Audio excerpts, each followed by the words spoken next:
ছাগলের জন্য মাঠে ঘাস কাটতে গিয়ে বোমা বিস্ফোরণে গুরুতরভাবে আহত হলো দুই শিশু, যাদের বয়স আনুমানিক 10 থেকে 12।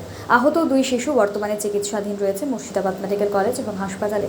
মঙ্গলবার বিকেলে মুর্শিদাবাদের শামশেরগঞ্জে চকশবপুর গ্রামে এই ঘটনাটি ঘটেছে। ঘটনায় আহত শিশুদের পরিবার সূত্রে জানা গিয়েছে, অন্যান্য দিনের মতো মঙ্গলবার বিকেলে বাড়ি সংলগ্ন মাঠে ঘাস কাটতে যায় দুই ভাই। সেখানেই দুর্ঘটনাটি ঘটে। পরে ঘটনাস্থল থেকে তাদের উদ্ধার করে চিকিৎসা কেন্দ্রে নিয়ে যাওয়া হয়।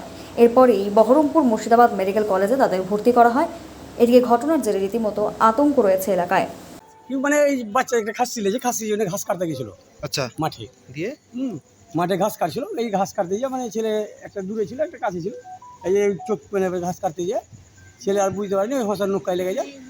হ্যাঁ, বাসে যাবে যে কি ছিল কি ছিল বম ছিল, বম কটা বোম ছিল? একটাই একটা বোম ছিল।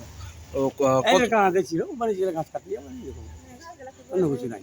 আচ্ছা, কতজন ছিল? আপনাদের বাচ্চারা কতজন ছিল? ওই দুজনই ছিল মাঠে ঘাস কাটতে গিয়ে। ঘাস কাটতে গিয়েছিল? ঘাস কাটতে গিয়েছিল খাসির জন্য আচ্ছা, মাঠে। বোম কারা রেখেছিল কিছু বুঝতে পারছেন? না ভাই, এটা আমরা জানি না, ওদের কোনো কথা জানি আর কে থুয়েছে কিছু। মানে এরকম একটা বাড়ি অনেক একটু মাঠের দিকে গেছে ছেলে ঘাস কাটতে, আর কি বলবো, কে থুয়েছে দিয়ে বোমা ফেটে গেছে? ওই হাসার নৌকাতে লেগেছে। যে ছেলে যেটা বলছে, ছেলে বলতে পারছে সবই। কোথায় লেগেছে? হ্যাঁ? কোথায় লেগেছে? ওই আমার ছেলেটা একটু দূরে ছিল, তার পায়ের ছিটা লেগেছে আচ্ছা, পাটাতে। আর যেটা একটু হাসার নৌকা লেগেছে, ওটা মানে একটু আর হাতে, হাতে যে লেগেছে। হাতে মেরেছে ওই হাতটাতে মেরে খাওয়া হয়েছে। আপনার নাম? হ্যাঁ, আর নাম বারিক শেখ। আর বাচ্চার কি নাম? হ্যাঁ? এটা রবজুল শেখ, আমার ছেলে। কত বছর বয়স? 11 বছর, একটা 12 বছর। 12 বছর। এটা কি নাম? রাখতেছি রাকিব শেখ। আর আপনার ছেলের নাম?